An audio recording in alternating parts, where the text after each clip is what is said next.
Welcome, everybody. I'm glad to have you all here in today's session on building and keeping teams and communities in our departments. And I'm thrilled to have three people joining me on the panel discussion. We have Corey Haw, Director of Milne Library, Kurt Fletcher, Distinguished Teaching Professor in Physics and Astronomy, and Laurie Fox, Director of Educational Technology from CIT. So this session has come from a conversation we had last fall with our UUP professionals. And a lot of the discussion we had in that session centered on how to build teams and communities within our departments, especially during this period where we're working remotely. And as we were brainstorming about this particular question, the idea for an informal panel discussion came up. The panelists today will share ideas and strategies for community building within their three different departments, Milne Library, CIT, and Physics. And these departments were selected because either they have the reputation on campus of fostering a collegial atmosphere within the department, or because I heard specific things that they were doing to help foster team building within the departments. I don't mean to suggest necessarily that they are experts on team building or that these are the only examples of departments that are doing a good job fostering connections on campus. And I hope that people here in this room will feel free to share examples of what they are doing and what is working in their own departments, as well as asking questions of our presenters. We really want this to be a discussion where everybody can share ideas with each other. So with that, I thought I would start before I turn it over to our panelists. And I wanted to talk about one way that I help foster a team in my particular setting in the Teaching and Learning Center. So for you, those of you that may not know me or are watching this via recording, I'm Dave Parfit. I'm the director of the Teaching and Learning Center here at SUNY Geneseo. One of my roles on campus is I'm in charge of new faculty orientation. And each year, our new first-year faculty meet approximately every 2 weeks throughout the entire academic year. This takes place in both the fall and the spring semesters. And I think this year has been more important than ever for new faculty orientation, as some of our faculty colleagues have never taught on Geneseo's campus before. They have never met their students face-to-face, or they've never met some of their departmental colleagues in person. So in addition to the typical meetings that we do that hopefully gets the faculty members the information they need for their teaching in this first year. We have panels, discussions from CIT, the library, we invite the Dean of Students in, the Dean of Academic Planning and Advising, on and on. I also try to intentionally schedule open sessions where we don't schedule anything. In addition, I try to open each session with a check for how people are doing. I have the group introduce themselves to each other and our presenters. And we also talk about things outside the classroom and outside the college and outside of their job. We give suggestions about places to go, things to do for the weekend. And as I mentioned, we've built in time for these open sessions that we've had that are unstructured to address issues, whatever issues faculty members want at that time. Things that have come up in the open sessions include issues that are coming up in the classes, in their department. I give a chance for faculty members to share successes in addition to talking about things that may not be working so well, share tips with each other, and brainstorming ways to solve problems. It's clear that one of the challenges for our new faculty colleagues has been not being able to just pop into one of their colleagues' offices just down the hall. if something comes up or if an email comes up that they have a question about, they can't just go 2 doors down the hall and say, hey, Kurt, what was the deal with that email you sent? Laurie, I wasn't, are you reading this the same way I'm reading it? Again, it's just been a challenge for them not to have those kind of informal spaces to chat about problems. So these scheduled open sessions have really become, I think, more and more important for our new faculty members. I've also tried to be responsive to the group. For example, one of our new faculty orientation sessions fell on Wednesday, November 4th this year, which happened to be the day after the presidential election. And it was clear that there was a lot of anxiety among our group regarding the outcome of the election. And it was also clear that our faculty would be distracted during that session. They were sending me emails, is it okay if I sit this session out? I don't feel like, I have it in me to come to this session. I don't feel like I can give it my full attention. And so what I did is I rescheduled the planned program for that day. We actually had a panel discussion of faculty members coming in, and we said, we're going to do this in the spring. And we just left that new faculty orientation session as an open time for our group to come, talk, process what was going on in the world, support each other. We didn't cancel the session, but we gave it as a time for them to use as they needed. And if they in fact needed to not come and not have that time to be on Zoom and do other things, that was totally fine too. So I think that the regular cadence of sessions that we had for our new faculty orientation has really helped our cohort become close and connected over the course of the year. I also think that having sessions with just them where they can share freely without any prospect of senior colleagues being there, possibly evaluating them, judging what they're saying. I think that's helped them develop a level of trust with each other so they can share things openly and freely. And I've heard in the sessions, they've shared stories about them going out as a group together. They shared a great story of like a group of about 5 or 6 of them going down to Bristol in the fall and taking the ski lifts up so they could see the changing leaves. They've talked about having socially distant happy hours where they've gotten together at some pub in town or up in Rochester, and even inviting each other over for dinner. There was a great story of one faculty member inviting one of the colleagues over for Thanksgiving because they knew they had no family in town. So it's been great hearing those ways that faculty members are building connections with each other. So with that, I wanted to turn it over to our panelists, and I asked them to answer one question. So I'll let our panelists introduce themselves when they go, if they could say what department they're with. And the question I've asked them to address is, what is one thing that your department has done during the pandemic to help foster connection and community? And there may be other things that they've done, and if we have time at the end, we can share some other examples. But after each of our panelists has presented their one thing, I'd like to open it up for discussion as well. So I asked Corey Ha if he could go first.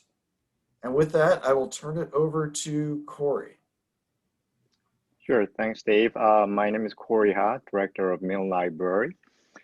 If I had to pick one thing that we did in the library to foster, building and keeping the team and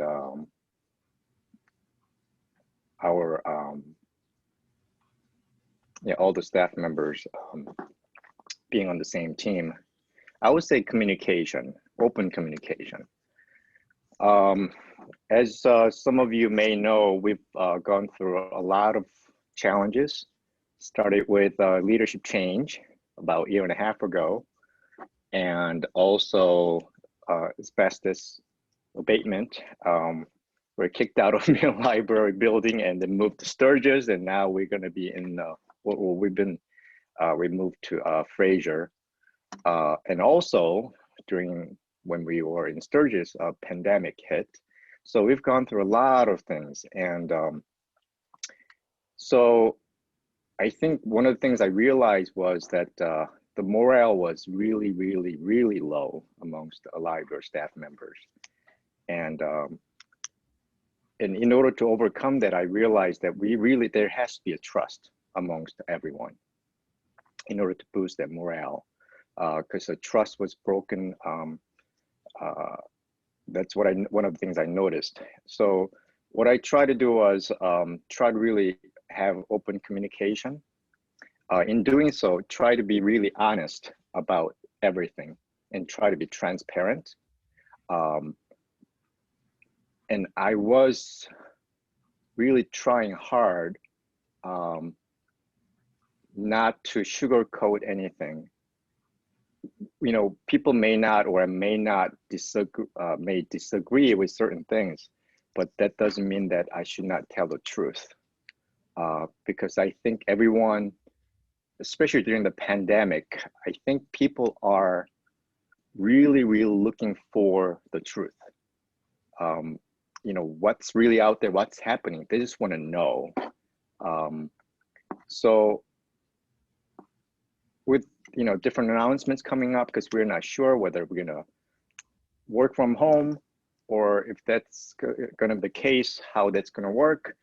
So I just told them what I knew at that time, exactly, you know, the information that I had. So I try to really have open communication with them. And I think through those conversations and communications, I think slowly, I think there was a trust built amongst different segments, if you want to call it, different silos amongst the library, even different staff members, slowly but gradually. So I would just pinpoint, just to pinpoint out the importance of open communication. I think that's really what made one of the big differences. And I have other things here too, but I want to take too much time, so I'll just end here and then let others go. And if there are any questions, we can discuss further. Thank you, Corey. That was great. Boy, you running through the challenges that Milne has had over the past year, it seems like so long ago that we were talking about the asbestos abatement. Boy, yes, you have all been through a lot. We're glad to have you here as the director now. Kurt, would you like to go next? Sure. My name's Kurt Fletcher, and I teach people physics. I've been here at Geneseo since 1993. Over the years, we've had outside visitors come to the department from other colleges and things like that, and we've had people say, you know, how do you do this? How do you have this level of collegiality here? And we typically struggle to answer that question. It was there when I got here. Okay, so it was in place. It wasn't something that has been created since I've been here. It's something we've maintained. The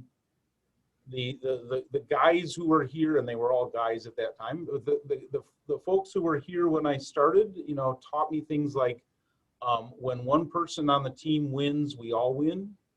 And it's okay to get upset with each other. And when you're done with that, then you walk out into the hall and chat about other things and go about, you know, get upset and then be done with it, you know, that kind of thing.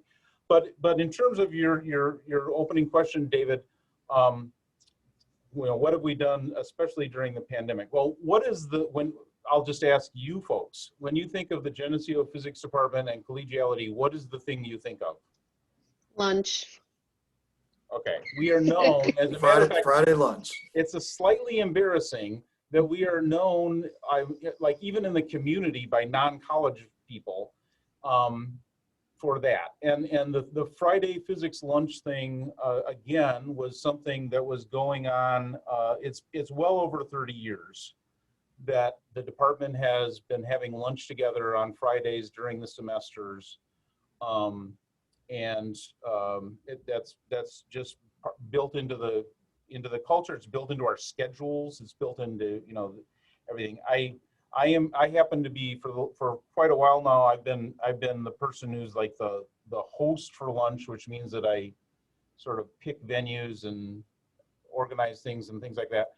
I try to remind people that it's not an obligation. It's something you do because you want to do. If it gets to the point where somebody feels required to be there for lunch, then it's doing the wrong thing. But during the pandemic, then we couldn't go to lunch together. And it's even, other things have happened, like the closing of the Geneseo Family Restaurant and closing of the Big Tree. It's going to be harder to do stuff like that. When we switched in about a year ago to remote teaching, the question was, what do we do? And we decided, okay, we're going to gather on Fridays via Zoom at 11:30, and you bring your bag lunch, and we'll just have lunch together. And we did that, and then it got to be May, and I said to folks, well, normally in a normal school year, we don't have lunch together in the summer, but now we're on Zoom. We could if we want to. Do we want to do this? And people said, yes, we want to stay in touch during the summer. And so we've had Friday lunches via Zoom since, for well over a year. Not everybody shows up every time. That's fine. And doing this kind of thing on Zoom is not optimal, because when you're sitting at a table, you can talk to 2 or 3 people and have 8 conversations or going on at the same time. And in a Zoom meeting, unless you use breakout rooms, we're all forced to listen to one person pontificate like you're doing now. But so we have maintained that. There aren't rules about the Friday lunches. Sometimes we talk about TV shows we're watching. Sometimes the last couple have been talking about the Mars expedition, because that's been in the news. Sometimes we talk about physics. Sometimes we talk about why some piece of lab equipment's not working. Sometimes we talk about how we're feeling about the pandemic. Sometimes no offense, Laurie, sometimes we complain about Canvas. Sometimes we, so it's just an open time for discussion. And David was talking about the importance of having set aside time with your colleagues where it's not a meeting scheduled for, we are going to talk about the mission and goals during this time. It's just, let's talk about things. Sometimes, we talk about what's going on campus, what's going on in our lives, and keep communicating like that. And I think that's been, well, it has definitely helped my mental health to stay connected to my colleagues throughout this whole time. And I'm grateful for that. And so that would be the one thing that I would share. There's some other things we can talk about later on, but that's how we've been trying to struggle through during this last year. Thank you, Kurt. I like that. And that's I think one thing that I've kind of learned over this past year, just how intentional we need to be these days about scheduling these kind of informal times to interact. So thank you for sharing that. I was actually curious if the Friday physics lunches continued on. So it's good to hear that they are. Laurie. Okay. Speaking of pontificating, I created a slideshow. I didn't get the memo that we were only supposed to talk about one thing. I love this topic, and one of the reasons is because I happen to work in a department where building communities is something that's important to us. But also I was telling Dave and Kurt, when we first came on last semester, I took for my graduate program a class in human resources, and I actually wrote a literature review about team building and productivity. So I'm going to share with you some research about this topic because it is really important. And then I'm going to share with you all the fun things that we do in CIT. Much like Kurt, this started long, long ago. We have been working on the culture in CIT and our teams and communities for a long time. And one of the reasons is that team building smooths the way to collaboration, it improves morale, and it improves productivity. And all of those things are important. It also makes it fun to go to work, which is very important to me. So the first citation, Dr. Fletcher, is myself. Team building can produce more engaged employees, and engaged employees are more productive and more enjoyable to work with. That's true for students too, right? This is one of the things that I think about a lot when we're developing courses, is that engagement is the foundation to a lot of productive, enjoyable work. So here are some quotes from the literature review that I did last fall. Now, a lot of this team building is things that you can do in person. And they might be department luncheons, potluck dinners. We've had chili cook-offs. We have ice cream socials in the summer, sponsored by Sue, which I'm really going to miss again this summer. And fun activities like that really enhance the morale of the department. It also gives us a great opportunity to get to know each other. Team events outside of work hours create a sense of belonging and unity. One of the things that I think is kind of unique about CIT is we have people spread across campus. We have people in 2 floors in South Hall. We have an employee in the library, and then we have employees in Newton. So already CIT had this great foundation of learning how to work together remotely.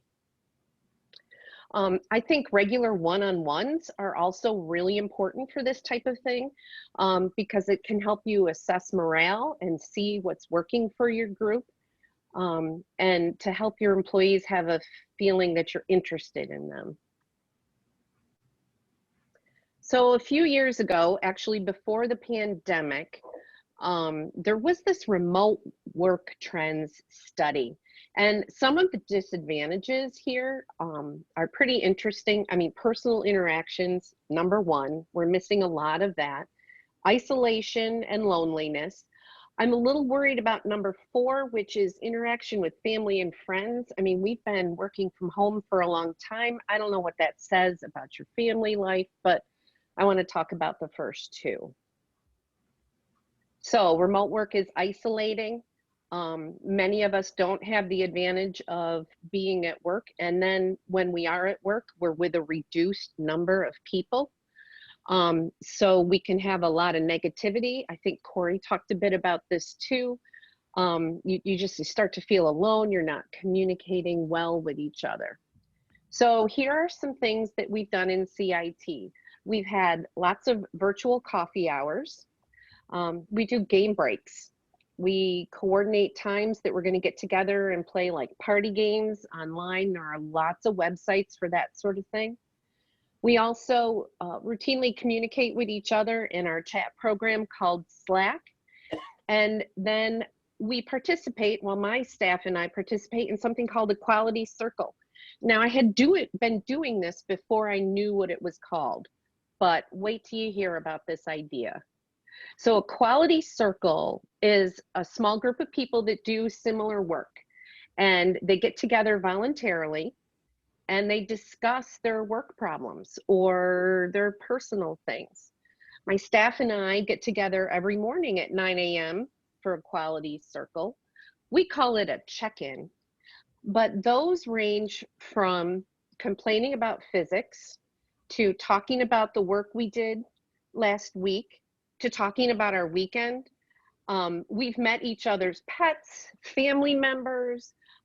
Sometimes they last 10 minutes. Sometimes on a particularly stressful week, they last an hour.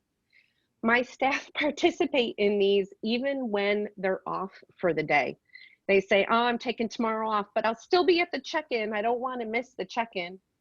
When it's people's birthdays, we celebrate birthdays remotely. Sometimes we invite the whole department. I usually don't think of it until at the last minute, so we don't get 100% participation from the department. But it's really fun to have people come join our circle in the morning and talk about things. So we have the morning check-in. That has been great. But also, I've done this with the professional organization that I'm part of. So this is an international organization, and actually, yeah, that guy in the lower center, he's from Japan. He got up at 6:30 in the morning to join our hangout. And we have themed hangouts with our group every month. So like February was things I love about my job. March was a 1-year anniversary, so we talked about people talked about things that they had learned. In January, we talked about our New Year's resolutions. I mean, we've just tried to make it something that engages a lot of different kind of people. So these quality circles to me are great. And I think, Dave, that might be a good name for what you're doing with the new faculty too, right? You're getting a group of common people together who come together by choice. The last thing I will tell you is what you select for team building opportunities should be based on what you're comfortable with. If you're not comfortable hosting department lunch on Friday, someone else can host it. You don't have to copy what other departments are doing. You need to do what's comfortable for you. So in CIT, for example, Sue did this great thing where she asked different people to be hosts and they would plan the activities. And that was a lot of fun because people got to do something that they really enjoyed and not just necessarily what I enjoyed every month. So that's my last bit of advice, and that is the end of my presentation. Thank you very much, Laurie. Again, some really good ideas in there. And as you were talking, you were describing the quality circle. I'm like, yeah, it sounds very similar to what I'm doing with the new faculty too. I mean, we'll say, okay, what did you do the past 2 weeks, that outside of work, and have those informal conversations. I think too, it really helps, and Kurt probably sees this in his lunches too. You can really start to see when someone is struggling, yeah, and really kind of give them a little bit of an extra oomph to see how they're doing and to check in with them. So that's been great. There's been times we've done check-ins and people have been like, pass, we'll say like, what, on a scale of 1 to 10, how are you doing? It's like, I need to pass. I can't talk about this right now. And and that it gives an opportunity. I distinctly remember, reaching out via the private messaging saying, hey, can you hang on after our meeting ends and we can chat just one-on-one. So I did a survey for one of the CIT game days. I did some polls, right? And one of the polls I asked, on a scale of 1 to 10, how are you doing? And a person actually put the 1. And I said, whoever put the 1, please contact me, please talk to me. And I did talk with them. They had a friend that passed away from COVID the day before. And they just needed to be, they just needed to get that 1 out there. Sometimes you need to tell people, hey, I'm having a 1 day. So go ahead, Kurt. Sorry to interrupt. So I'm thinking all 3 of us, that we also may have this experience from time to time because of the nature of the kinds of things that we do. I have noticed what can be an important thing is like what I call a barn raising event. So you say, oh, you know what, the storeroom really needs to be cleaned out, or we really need to organize the demo room, or such and such has happened, and we need to, and it would be great to get as many people as can here at this time and you get some large percentage of the folks there working on a project together. And at the end, hopefully it's a short-term little project that you can say, okay, after an hour of effort, we have actually accomplished something together, and we feel good about it. Because, this is something, it's harder to do this in a pandemic, but those kinds of barn building activities, I think, are really important to a community. and people sort of remember that a little bit, oh, funny things happen, whatever the deal is, that can be an important thing. And especially when you're doing things like moving from one building to another, Corey, and other stuff like that. That's we had that experience twice. Those are opportunities where sometimes you can get together and work on a project that everybody can work on in one go. Yeah, I like the term that you used, barn building raising event. I like that term a lot. Yes, we actually had to do that when we were because we had to tag books, a lot of books, like 100,000 books or so last summer, and there were about 6 to 8 staff members spending hours each day for about, I would say, a few months, tagging the books that need to be cleaned and moved out of Milne Library to Fraser. These days, recently we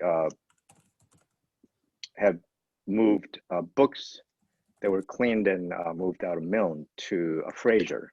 So, we are calling this project bookshelving project, but yeah, I like that term a lot. Yeah, that really creates its own community, and just being able to talk to one another, just be there, and just something different than just a normal routine. I would like to add one more thing. Speaking of communication, another aspect is not just the talking, speaking from just my view, but listening to the staff members is so important, and willing to listen, and also the staff realizing that I am willing to listen and others are willing to listen too, because sometimes doesn't matter how many times someone says, oh yeah, come and talk to me, I'm willing to listen to you. If they don't feel comfortable coming to you, they're not going to come to you. So I think just creating that, again, going back to the trust thing, I think that's important. And by listening to other staff members, you get an opportunity to really leverage their ideas, incorporate their ideas and their expertise as well. So I really depend on staff members as well as we are doing different things. Thank you, Corey. So I want to make sure that we have time for discussion. I know all of our panelists said they had more ideas and things to share, and I'm sure they could pontificate for hours. But I do really want to make this a dialogue and hear what other people are doing in their departments, in their situations, or if you have questions. So Justin, I see your mic is open. Did you have something you wanted to add? No, not Sorry about that. I just forgot that my mic was open. But I guess one of the challenges in the last year has been open lines of communication. I remember last summer calling each of the history faculty members to talk with them one-on-one about which modality they wanted to teach. That was a big summer and kind of a blur now, but that seemed to kind of ease the, trying to be attentive to the collective as well as the individual was a challenge. I think, some of the history faculty are like excited about, don't mind, I should say, Zoom meetings. Others think that their life is just drained out of them with each subsequent one. And so, trying to find a balance between that has been one of the struggles I've had in the last year, because most of the faculty are now teaching remote. Only a handful are on campus. I see them, but those who are remote, it's just harder to kind of maintain contact. Apologies for calling you out, Justin. I hadn't noticed that your mic was open before. And your department has certainly dealt with, moving buildings too. Yeah. And a week ago, we just kind of got the last bit put in. So, there's a long process with that. It can be very exhausting. I saw a great graphic last week, Justin, that talked about different communications with your department. And much like teaching what can be asynchronous and what can be synchronous, the Zoom meetings I have with my staff are not scheduled. They're not, or I mean, they're not, I don't have a huge agenda. If I have something that I need to share with them or that I need them to do something, I communicate that with them in another way. So for us, the Zoom meetings in the morning are not as taxing as trying to hash out a big problem or anything. I just try to make it a little bit more fun. And I think having it first thing in the morning makes a big difference too. They're all big coffee drinkers, oh, except for Bill Myers. So there's something wrong with that guy. He doesn't drink coffee at all. But that makes a difference too, because we're all sharing coffee in the morning and we're talking about things. And so it becomes less of a chore.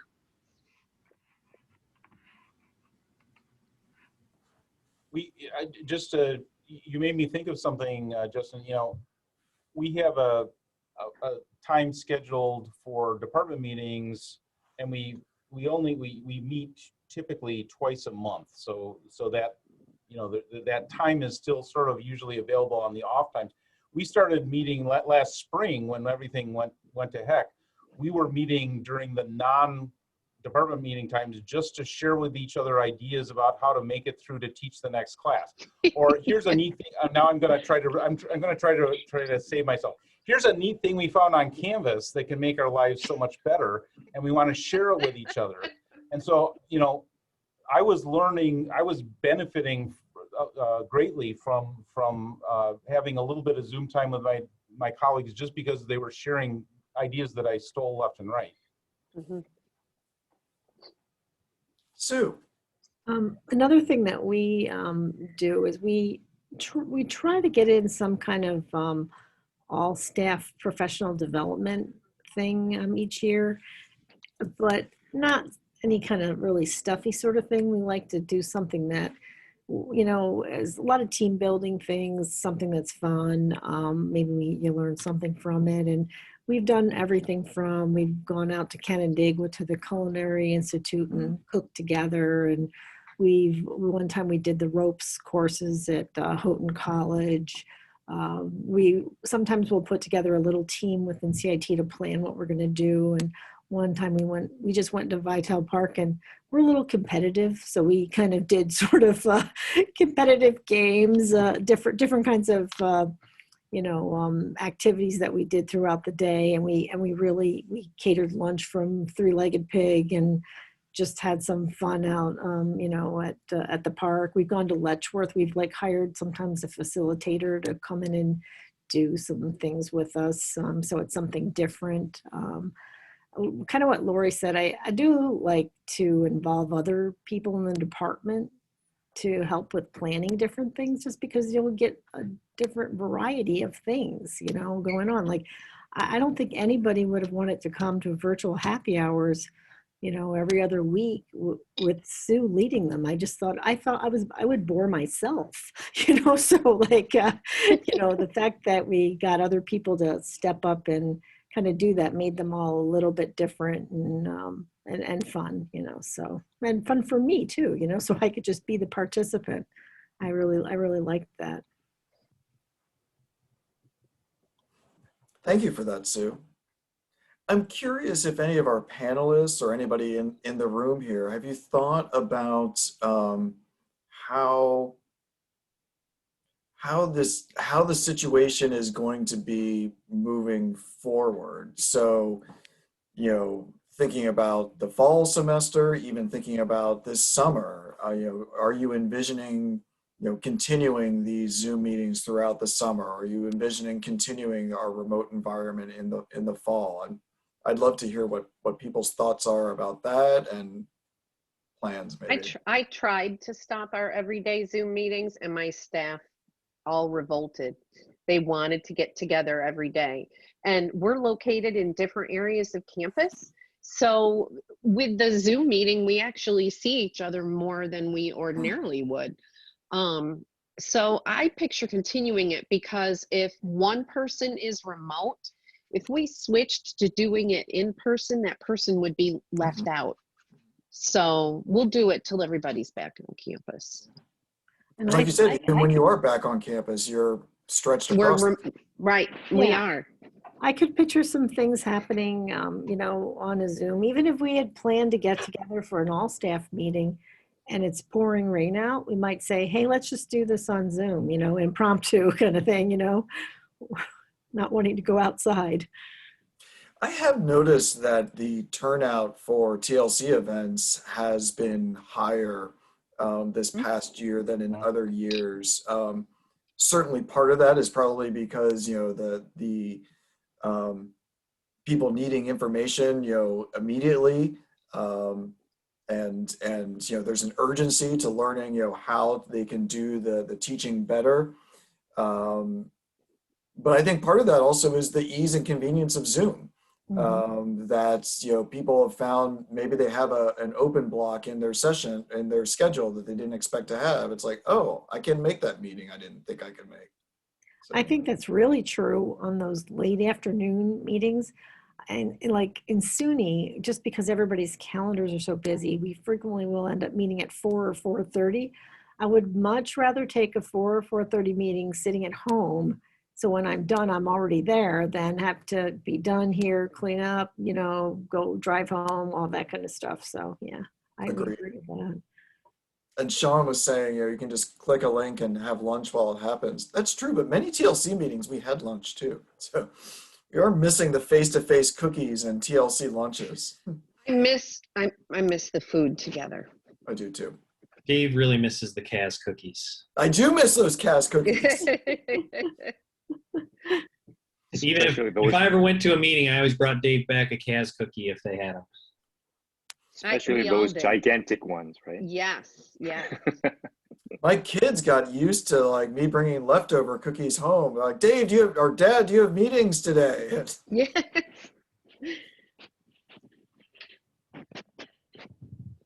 I'm trying to eat fewer carbs, so I would go to these meetings and say, did anybody bring a pork chop?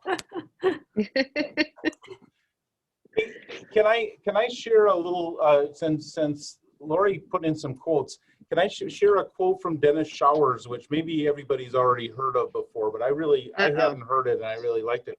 One time he said that an academic department is like a sports team, but the sport is track and field. Right, so everybody who's on the team is doing some individual thing, right? You've got pole vaulters, and you've got javelin people, and you've got short distance runners, and everybody like that. And so it's not like the sport is basketball or something like that, but it's track and field. And so you want to work together and be successful together, but you have to be successful as individuals as well. And that kind of stuck with me, that weird little image that he used. You know, I would like that one. I like that too, Kurt. I hadn't heard that before, but yeah, that's very apt. I want to make sure I give credit to Dennis for sharing that. I don't know where he got it, but that stuck with me. I really couldn't repeat some of the things I've heard you say.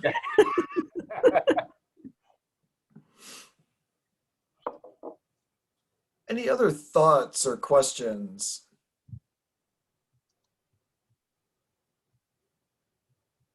Here's one. Is there a role for students in team building?